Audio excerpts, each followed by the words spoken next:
Hello and welcome to another video. Today I want to demonstrate another method of generating a 3D mesh from a single 2D image. So we're going to take a look at this repo TripoSR.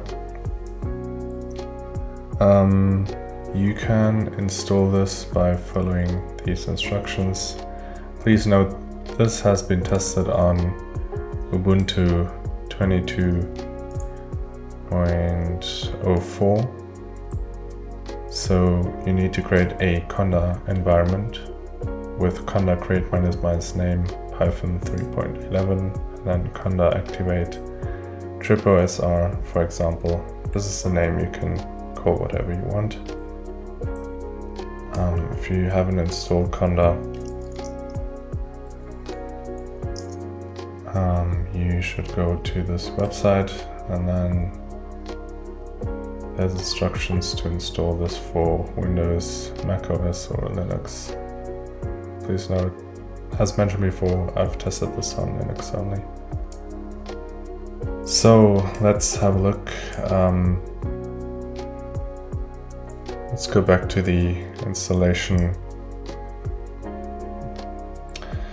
Then we need to install PyTorch with pip pip3 install torch vision torch audio, and then we want to pip install upgrade setup tools, and then we want to cd into the root directory and run pip install -r requirements.txt. So this is the command for running inference on a single image. We can see that in that directory I already have a bunch of images, that you can generate 3D meshes from. So ideally it's a good idea to remove the background.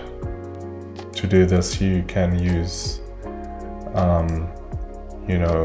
the tools you might have, such as DALL-E, and you can just type your prompt and it will generate an image with a transparent background.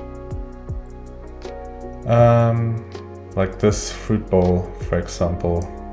I've just downloaded this and put this into my example directory, and if I run this command, let's say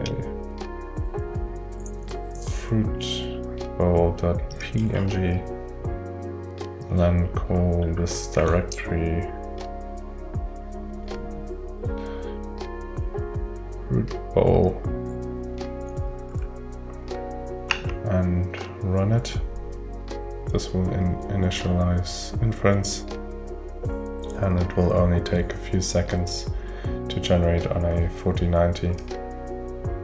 So as we can see in the output directory, we have this PNG file and a mesh.obj. We will import this mesh into Blender, for example. You can use any 3D software.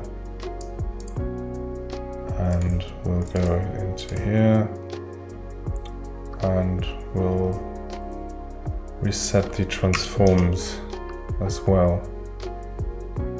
Let me just exit out of the camera.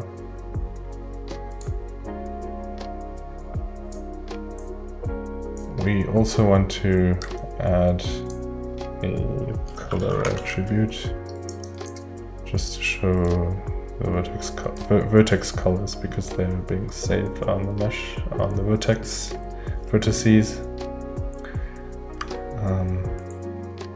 Let's go back into our camera. Maybe we want to move this in here and say smooth. So let's hit render.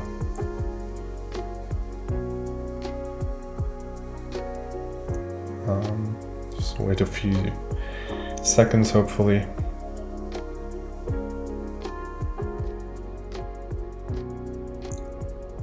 To initialize. So this is the quality you will get from, you know, this kind of workflow, but it's definitely worth checking out, I think.